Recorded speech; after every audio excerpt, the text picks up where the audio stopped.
હૃદયથી કહું છું, તમારા બાળકોનું ભાગ્ય તમારે ઉજળું જોવું હોય, તમારા બાળકોને મહાદેવની ભક્તિ આપો કે બેટા જીવનને તારે સરળ અને શ્રેષ્ઠ બનાવવું હોય, મહાદેવની ભક્તિ કર બેટા.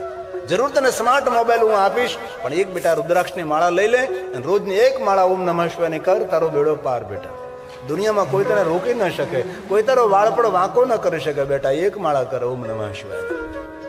ભગવાન શ્રી હરિ ભગવાન વિષ્ણુજીએ કહ્યું કે પરોપકારી તો માતા પિતા એને જ કહેવાય છે જે માતા પિતા પોતાના બાળકોને મહાદેવની ભક્તિ આપે છે, જે માતા પિતા પોતાના બાળકોને ભગવાન શિવ તરફ ભક્તિ જગાડે છે, એ માતા પિતા પરોપકારી છે. ધન સંપત્તિ વૈભવ છોડીને બેંક બેલેન્સ છોડીને જાય એ પરોપકારી માતા પિતા નથી. ધન સંપત્તિ વૈભવથી તેનો મંગલ નહીં થાય, તેનો મંગલ થશે ભગવાનની ભક્તિથી. તેથી ભગવાન મહાદેવની પૂજા ત્રણ લોકમાં થાય. ત્રિજગત શંભુના વ્યાપ્તમ સદેવ સુરમાનુષમ અનુગ્રહાય લોકાનાં લિંગ રૂપેણ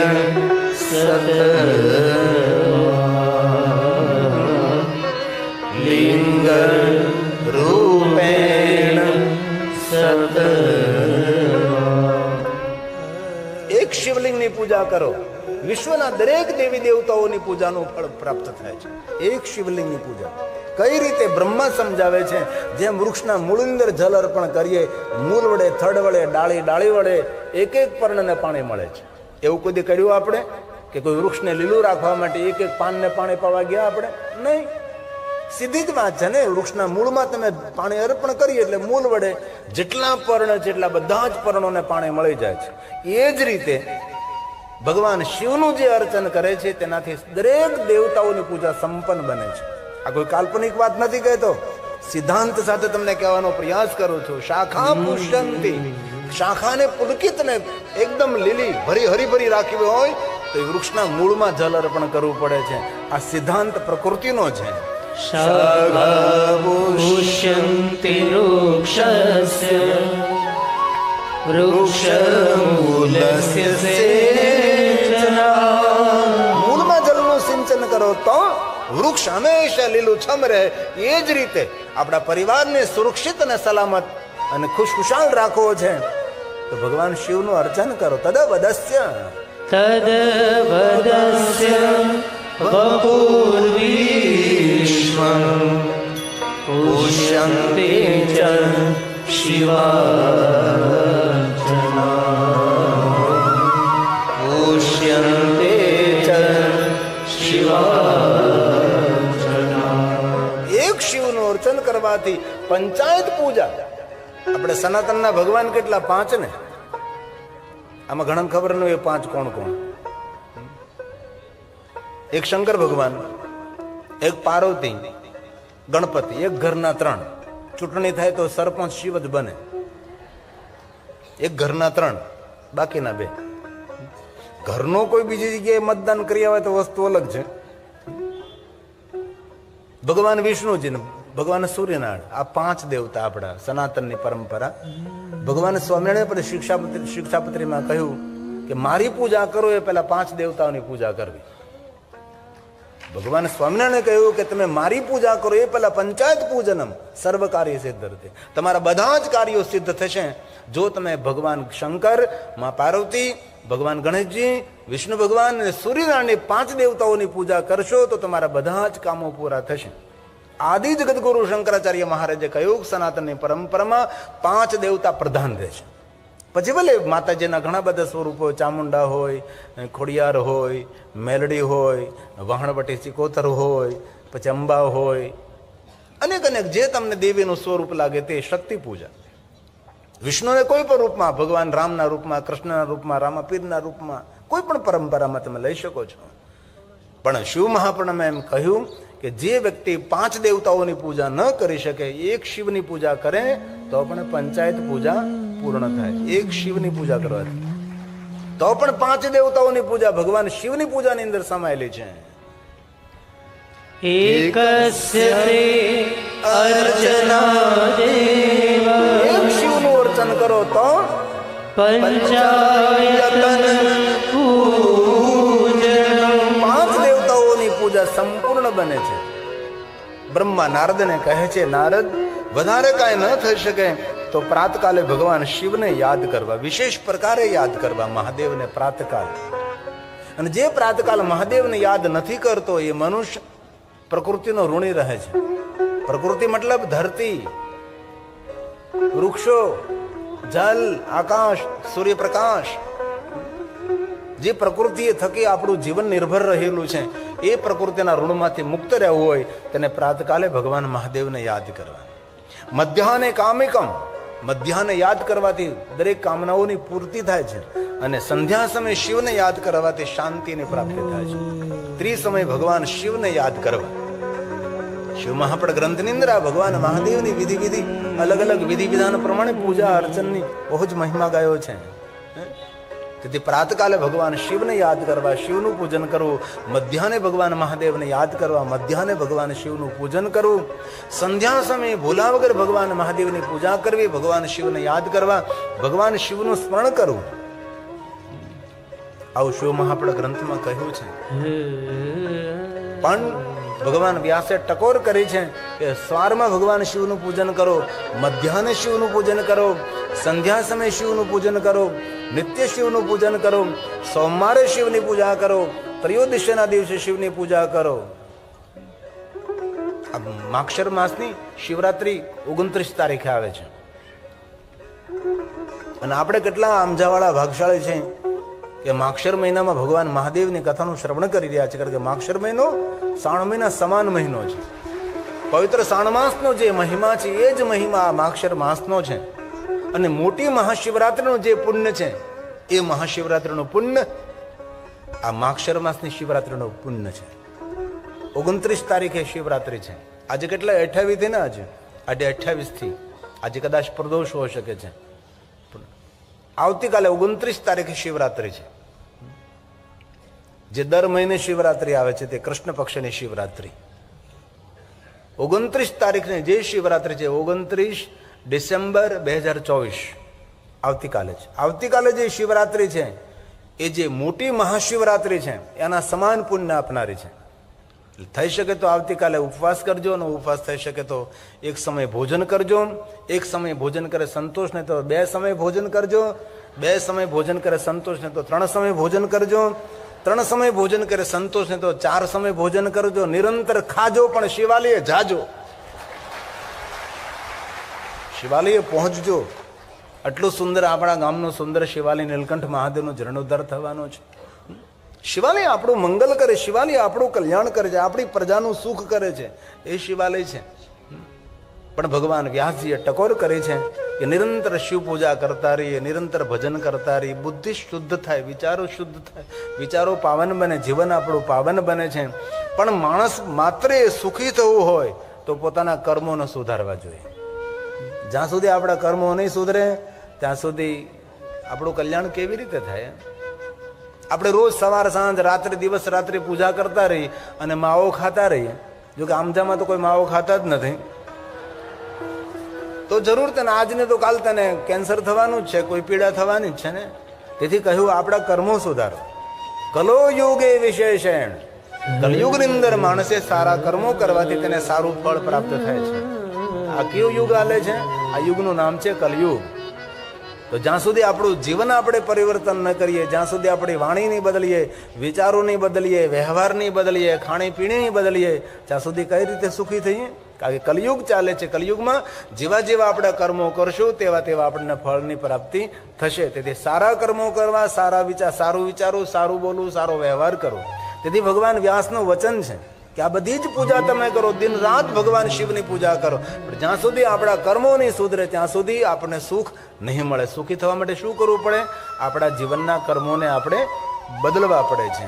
આ વ્યાસ બોલ્યા છે, એવમ જ્ઞાત્વા નરકુર્વન યથોક્ત ફલભાગવતે કલો યુગે વિશેષેણ ફલં સિદ્ધિસ્તુ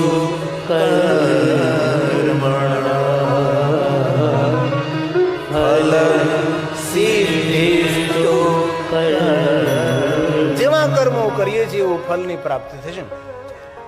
તેથી કોઈનું સારું ન કરી શકીએ, પણ કોઈનું ખરાબ કરવું નહીં.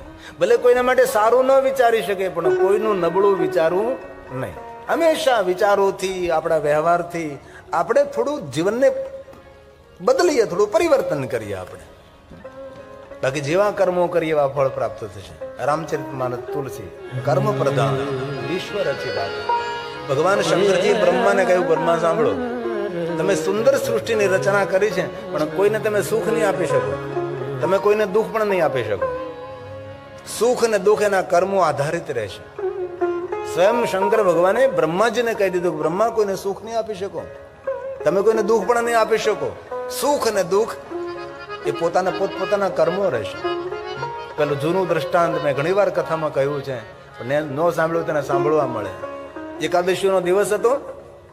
આગલા દિવસે ભગવાન કૃષ્ણજીએ 5 પાંડવોને કહ્યું કે પાંડવો, કાલ મારી પાસે આવજો, મારા પ્રશ્નનો જે જવાબ આપે એને મારે વરદાન આપવું છે, કોઈ મારે વચન આપવું છે. 5 ભાઈઓએ નક્કી કર્યું કોણ જશે. ભગવાન તો શું પૂછે, જવાબ આપી શકીએ ન આપી શકીએ શું ખબર. એકાદશી આવતીકાલે છે, કોણ જશે. નિર્ણય લેવામાં આવ્યો કે ત્રિકાળ જ્ઞાની આ સહદેવ જશે, અને એને કાંઈ પણ પૂછવામાં આવે એ જવાબ આપી શકે છે. એટલે 5 ભાઈઓમાં નક્કી થયું. સહદેવજી સવારમાં પહોંચી ગયા. ભગવાન કૃષ્ણજી બિરાજમાન હતા. ભગવાને પૂછ્યું કે આવી ગયો? હા, તમે કહ્યું હતું ને કે પ્રશ્ન પૂછવાનો, જવાબ આપવાનો, તો પૂછો મને પ્રશ્ન. કારણ કે ત્રિકાળ જ્ઞાની છે, બધા જ જવાબો આપી શકે છે, કોઈને પણ નિરુત્તર કરી શકે છે. તો ભગવાન દ્વારકાધીશે પૂછ્યું કે જરા જો આકાશમાં શું દેખાય? તો કે કાળા વાદળા છે. તો કહે મને એ વાદળા કોરા છે કે ભીના છે? હવે સહદેવે આંખો બંધ કરીને જોયું તો માયાવી વાદળાઓ હતા. જો કોરા કહે તો ભીના થઈ જાય, ભીના કહે તો કોરા થઈ જાય. જવાબ ના આપી શકે. સહદેવ મૂંઝાણા, હવે શું કરું? આ જવાબ તો નહીં આપી શકું, કોઈ પણ જવાબ આપું ખોટો જ પડવાનો છે. સહદેવજી ભગવાનને પગે લાગી અને જતા રહ્યા. ભાઈ ભીમનું ધ્યાન પડ્યું કે શું થયું ભાઈ, જવાબ ના આપી શક્યો. ભગવાને આવો મને પ્રશ્ન કર્યો, આકાશમાં શું દેખાય? તો કે વાદળા. એ વાદળા કોરા છે કે ભીના છે? તો માયાવી વાદળા હતા. કોરા કહો તો ભીના થઈ જાય, ને ભીના કહો તો કોરા થઈ જાય. તેથી હું જવાબ ના આપી શક્યો, હું પાછો આવ્યો છું. ભીમ કે એમ? ભગવાન આવો પ્રશ્ન કર્યો? તો ચાલ મારી સાથે, હું તારી સાથે આવું. કારણ કે ભીમ ભલે ભીમ, પણ દરેક પ્રશ્નોનું નિવારણ કરી શકે છે. ભીમ કે ચાલ ભાઈ તું મૂંઝામાં, આપણે ભગવાનની પાસે જઈએ. આપણે હવે ભીમ તો ભીમ એટલો મોટો કોટ પહેરી લીધો ઠંડીનો, જે કેનેડામાં પહેરે, મોટા મોટા ખીચાવાળો, છોકરો અંદર હમાઈ જાય એવડો મોટો ડગલો ગોઠણ નીચેનો, જે ઠંડા દેશોની અંદર પહેરતા હોય, એવડો મોટો કોલર. ને આ યુકેની અંદર, યુરોપની અંદર, કેનેડાની અંદર અત્યારે હામો કોણ મળે ને તો ઓળખાય જ નહીં. બોલો, એવા બધા પહેરીને કેટલી ઠંડી પડે, માઇનસ. આવો મોટો ડગલો પહેરી લીધો, મોટા મોટા ખીચાવાળો, મોટા કોલરવાળો. બંને ભાઈઓ રસ્તામાં જતા હતા. એક વૃક્ષ ઉપર ઘણી બધી ચકલીઓ હતી. ભીમે હાથ ફેલાવ્યો, 2 ચકલીને પકડી લીધી. ચકલીને પકડીને કોટના ખીચામાં નાખી દીધા હાથ. ભગવાન પાસે જઈને ઉભો રહ્યો છે. ભગવાન કે ભીમ તું? તો કે હા, પૂછો પ્રશ્ન. ભગવાને પ્રશ્ન કર્યો કે આકાશમાં શું દેખાય? તો કે કાળા વાદળ. મને ખબર છે. કોરા છે કે ભીના? ભીમ એ પણ જાણતો હતો કે માયાવી વાદળ છે, કોરા કહેશ તો ભીના થશે, ને ભીના કહેશ તો કોરા થશે. શું કરું હું? ભીમ કહે છે ભગવાન, હું તમારા પ્રશ્નનો જવાબ આપું એ પહેલા તમે મારા પ્રશ્નનો જવાબ આપો. પૂછો ભીમ. ભીમે કહ્યું કે મારા હાથ ક્યાં છે? ભગવાન કૃષ્ણજી કહે છે તારા હાથ તો બંને તારા ખીચામાં છે, ખીચાની અંદર છે. કઈ રીતે મારા હાથ છે? તો કે બંને હાથની મુઠ્ઠીઓ વાળેલી છે. મારી મુઠ્ઠીમાં શું છે? તો કે બંને હાથમાં એક એક ચકલી છે. ભીમ કહે તો પછી કહો, એ ચકલી જીવતી છે કે મરેલી છે? આ બુદ્ધિશાળી શ્રોતાઓ કહેવાય, આ બુદ્ધિજીવી શ્રોતાઓ કહેવાય છે. ભગવાને વિચાર કર્યો કે જો એમ કહેશ કે જીવતી છે તો દબાવીને મારી નાખશે, અને જો મરેલી છે એમ કહીશ તો જીવતી બહાર ઉડાડશે. ભગવાન મૌન છે. ભીમ રાજી થાય છે કે જો ભગવાનને પણ ભગવાન તો ભગવાન છે, તેની બુદ્ધિક શક્તિની સાથે કોણ આવી શકે? ભગવાને બહુ સુંદર જવાબ આપ્યો. ભીમ સાંભળ, તારા પ્રશ્નનો જવાબ તારા હાથમાં છે. તારે સુખી થવું કે દુઃખી થવું એ તારા હાથની વાત છે. આનંદ લાભ હરતે પર પૂજ્ય. ભગવાન મહાદેવની વિશેષ પ્રકારે પૂજા કરવી, તેનું સ્મરણ કરવું. ભગવાન શિવનું પૂજન અર્ચન, શિવલિંગ પર પૂજ્ય તે વિશેષ પ્રકારે પૂજા કરવી. આનંદ નહીં પરમાનંદ જેને મેળવવો હોય તેના માટેની વાત છે. જે ભગવાન મહાદેવનું પૂજન અર્ચન, ભગવાન શિવનું ભજન કરે છે, જન્મ મૃત્યુ જરા જરા જરા એટલે વૃદ્ધાવસ્થા, બુઢાપો, તેના જીવનમાં વૃદ્ધાવસ્થા ના આવે જે મહાદેવની ભક્તિ કરે. જન્મ મૃત્યુ જરા, જરાનો અર્થ થાય વૃદ્ધાવસ્થા, જર્જરિત શરીર થવું. આજે 35-40 વર્ષનો માણસ ગરડા જેવો દેખાય છે, 50 વર્ષનો ગરડો દેખાય છે. લાંબા સમય સુધી તમારે યુવાન રહેવું હોય, નિરંતર જો યુવાનીને માણવી હોય તો ભગવાન મહાદેવનું ભજન કરો. જન્મ મૃત્યુ જરા વ્યાધિ પીડિતમ કર્મ બંધને, કર્મના બંધનોમાંથી કોઈ મુક્ત ન કરી શકે. મારા મહાદેવનું ભજન કરો, કર્મના બંધનો પણ ભગવાન શંકર તમને છોડાવી દે છે. એ શિવ, એ મહાદેવ છે. इसलिए कहा पूजिताभ्याम, પૂજિતાભ્યામ પિતૃભ્યામ. પોતાના માતા પિતા સમજીને ભગવાન શિવનું પૂજન કરે છે. પિતૃભ્યામ, આપણા પિતા છે તો આનંદ નહીં તો પરમાનંદમ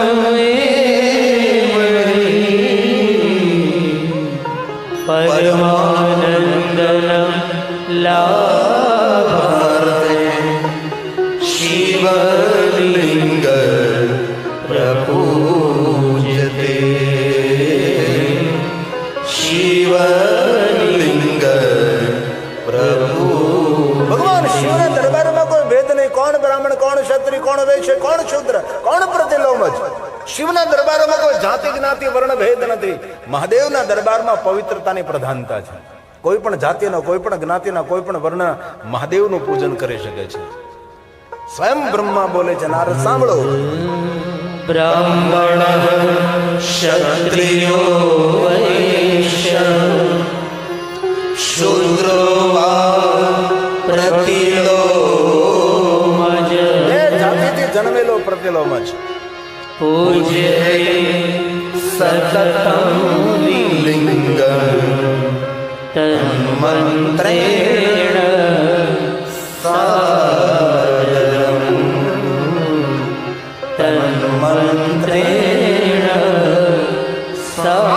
આદર સાથે મંત્રો દ્વારા ભગવાન મહાદેવની પૂજા કરી શકે છે. હવે સાંભળો તમે, કિમ બહુન કેન, કેટલી સુંદર વાત કરી છે. કિમ બહુન કેન મનુષ્ય દરેક મનુષ્યને અધિકાર આપું છું.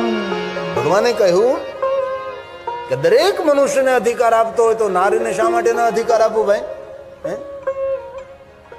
દરેક મનુષ્યને જો હું શિવ પૂજાનો અધિકાર આપતો હોઉં તો પછી નારીને શા માટે નહીં? તેથી જેટલો પુરુષોનો અધિકાર છે એટલો જ બહેનોને પણ ભગવાન મહાદેવની પૂજાનો સંપૂર્ણ અધિકાર છે.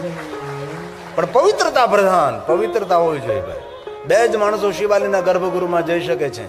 એક તો જેને ભીના વસ્ત્રો પહેર્યા છે, પલળતા વસ્ત્રો, ને એક અંટચ કોરા વસ્ત્રો પહેર્યા છે. અપવિત્ર અવસ્થામાં શિવાલીના ગર્ભગૃહમાં ન જવાય. અરે અપવિત્ર અવસ્થામાં કોઈ દેવની પૂજા ન થાય તો મહાદેવની કઈ રીતે આપણે કરી શકીએ છીએ? અધિકાર નથી એવું નથી. ઘણા લોકો એમ કે બહેનોનો અધિકાર નથી. અરે મહાદેવના દરબારમાં કોણ સ્ત્રી, કોણ પુરુષ? इसलिए कहा किम बहुन कैन, કિમ બહુન કેન મનુષ્ય સ્ત્રીના મપી તથા અન્યતઃ અધિકારોસ્તિ સર્વેષાં શિવલિંગાર્ચને. હે બ્રાહ્મણો,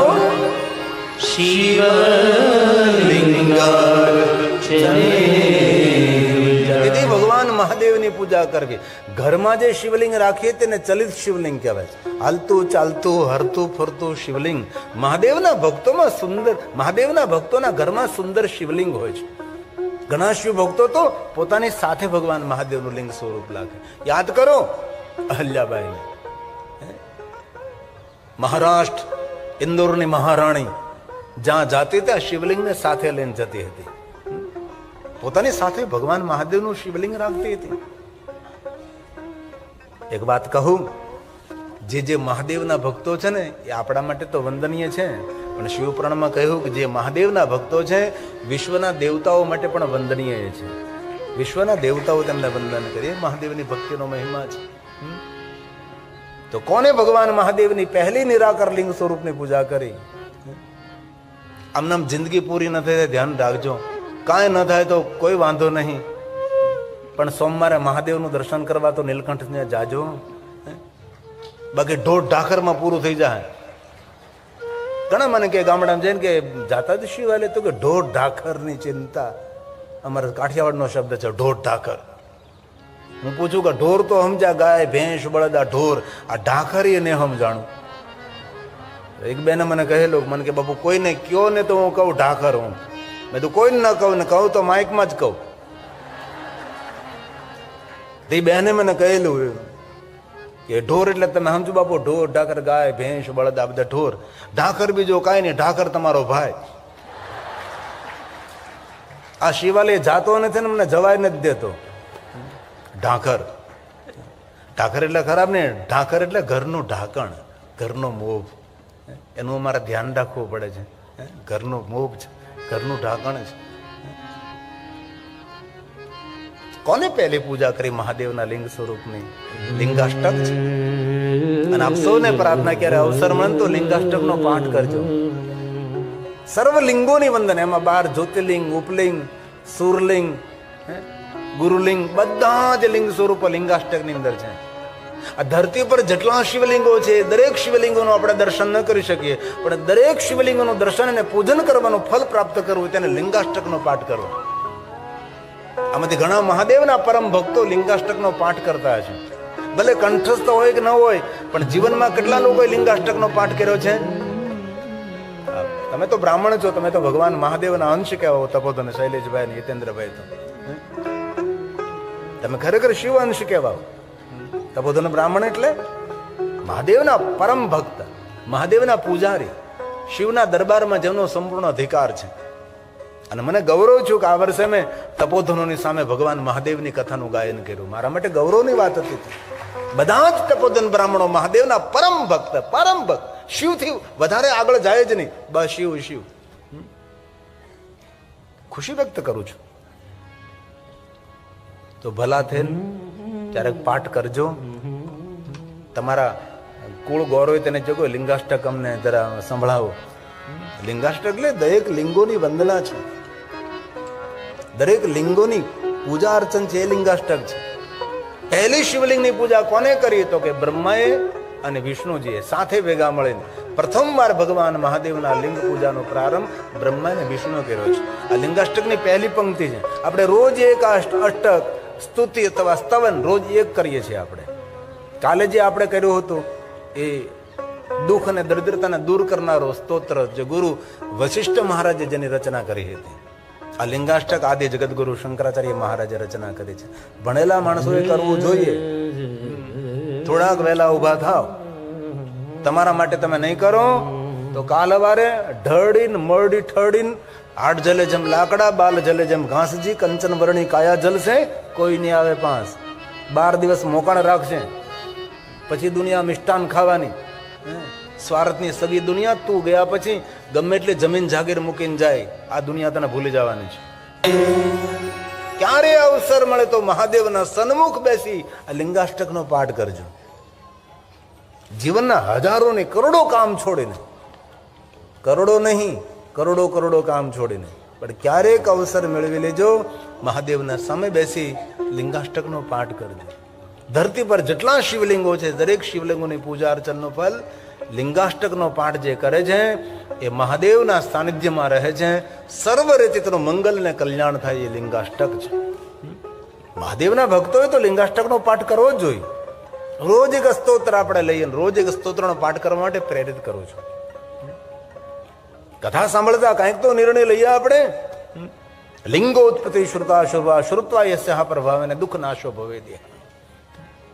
ભગવાન મહાદેવની કથા શું આપે તો શ્રુત્વા યસ્યા પ્રભાવેને, કથાના પ્રભાવ માત્રથી મનુષ્ય પોતાના દુઃખમાંથી મુક્ત થાય છે. શિવાલય 2 માણસો જાય છે. એક તો કાં દુઃખી હોય એ જાય છે, અને કાં લાલચુ હોય એ જાય છે. ભગવાન પાસે માગવા ભિખારી બનીને જાય છે આપણે, કારણ કે દુઃખી હોય ભગવાન દુઃખમાં મુક્ત કરે.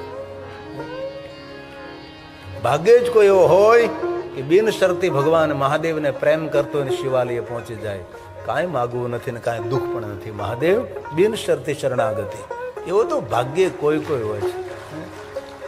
બાકી તો ચારે તરફ ઊંધું વળતો હોય ત્યારે મંદિરે દોડતો દોડતો જાય, દુઃખ પડે ત્યારે જાય, કાંઈ લાલચા કાંઈ જાગી હોય ત્યારે ભગવાન પાસે નહીં. આપણું કર્તવ્ય છે ભગવાન મહાદેવના શિવાલય જવું જોઈએ આપણે. તેથી શિવપુરાણમાં કહ્યું દુઃખ નાશો સૂત સૂત મહાભાગ્યવાન છે જે મહાદેવના ભક્તો છે, મહાભાગ્યવાન છે મહાદેવના નિરાકાર લિંગ સ્વરૂપનું પૂજન અર્ચન દર્શન કરે છે. લિંગોત્પત્તિ શ્રુતા જે ભગવાન મહાદેવના નિરાકાર લિંગ સ્વરૂપની કથાનું શ્રવણ કરે છે, કથા શ્રવણ કરવા માત્રથી વરદાન મળ્યું છે, વચન આપ્યું છે. શ્રુત્વાસ્ય પ્રભાવેણ દુઃખ નાશો ભવેરિહ દુઃખ નાશો ભવેરિહ. શિવપુરાણ ગ્રંથમાં રાજોપચાર પૂજાનો મહિમા ગયો છે. રાજાશાહી ઠાઠમેઠ, સોના ચાંદી હીરા મોતી જવેરિયાત શ્વેતાંબર પિતાંબર લીલાંબર આ બધું જ ભગવાનને અર્પણ કરવું. પણ કોણ છે ત્યારે? પહેલા રાજા મહારાજાઓ ભગવાન શિવની પૂજા રાજોપચાર કરતા હતા. સોના ચાંદી હીરા મોતી ભગવાન શંકરને ખૂબ અર્પણ કરતા હતા. અને આપણે જો સોના ચાંદી હીરા મોતી નીલકંઠ મહાદેવને અર્પણ કરતા હોત ને તો આ જે શિવાલય બનાવવા માટે આ બધું ભેગું ન કરવું પડે, ફાળા ન કરવા પડે, હે ને? કારણ કે આપણે કંઈ અર્પણ કરતા જ નથી. અને લોકોએ પ્રચાર પણ એવો કર્યો છે, એક બિલ્વપત્ર એક પુષ્પ એક લોટા જલકી ધાર, એનાથી આગળ વધ્યા જ નહીં લોકો. બસ એક બિલ્વપત્ર ચડાવતા રહ્યા, એક પુષ્પ ચડાવતા રહ્યા, એક લોટાના જલની ધાર કરાતા રહ્યા. રાજોપચાર પૂજા, રાજાશાહી ઠાઠમાઠથી મહાદેવની પૂજા. તેથી આપણા શિવાલયો સુવર્ણના શિવાલયો હતા. હજી પણ દક્ષિણ ભારતમાં આવા સુવર્ણના શિવાલયો છે. એ તો આપણે લોકો સંગઠિત નહીં હતા એટલે તૂટ્યા ને માર ખાધો, ગુજરાતથી લઈને ઉત્તર ભારત સુધી. બાકી દક્ષિણ ભારતમાં હજી પણ શિવ પરંપરા અખંડિત પરંપરા છે, ખંડિત નથી. તો રાજોપચાર ન કરી શકો તો સોળોપચાર પૂજા કરો, સોળોપચાર ન કરી શકો તો પંચોપચાર પૂજા કરો, પંચોપચાર ન કરી શકો એકોપચાર, બસ જલ ચડાવી દો. તમારી પાસે કાંઈ નથી એટલે જલ ચડાવી દો. એ પણ ન થઈ શકે તો વૈરાગ્ય ઉપચાર, ભસ્મનો ત્રિપુંડ કરી દો. એ પણ ન થઈ શકે તો મનથી પૂજા કરો ભગવાનની. માનસી પૂજા આદિ જગતગુરુ શંકરાચાર્ય મહારાજ મનથી મહાદેવની પૂજા કરી છે. આદિ જગતગુરુ શંકરાચાર્ય મહારાજે જીવન 8 વર્ષની ઉંમરથી પ્રારંભ કરેલો શિવ ધર્મનો પ્રચાર કરવા માટે. આજે જે આપણે શિવ શિવ કરીએ છીએ ને એ યશ અને કીર્તિ આદિ જગતગુરુ શંકરાચાર્યને જાય છે. બૌદ્ધ ધર્મનો એટલો બધો પ્રભાવ હતો. બૌદ્ધ ધર્મ પૂરું ભારત બૌદ્ધ ધર્મથી પ્રભાવિત થઈ ગયું હતું. બુદ્ધમ શરણમ ગચ્છામી, મોટા મોટા રાજાઓ, કારણ કે બુદ્ધ ભગવાન 10,000 શિષ્યો સાથે નીકળતા હતા. જ્યાં ડેરો નાખે આજુબાજુનું વાતાવરણ બદલી દે, માણસોના મગજ બદલી નાખે. અને સૌ બુદ્ધમ શરણમ ગચ્છામી, બુદ્ધમ શરણમ ગચ્છામી, પૂરું ભારત. અને 8 વર્ષની ઉંમરમાં આદિ જગતગુરુ શંકરાચાર્ય મહારાજ દક્ષિણમાંથી નીકળે છે. પડકાર કર્યો, બુદ્ધમ શરણમ ગચ્છામી નહીં, શિવમ શરણમ ગચ્છામી, શિવમ શરણમ ગચ્છામી.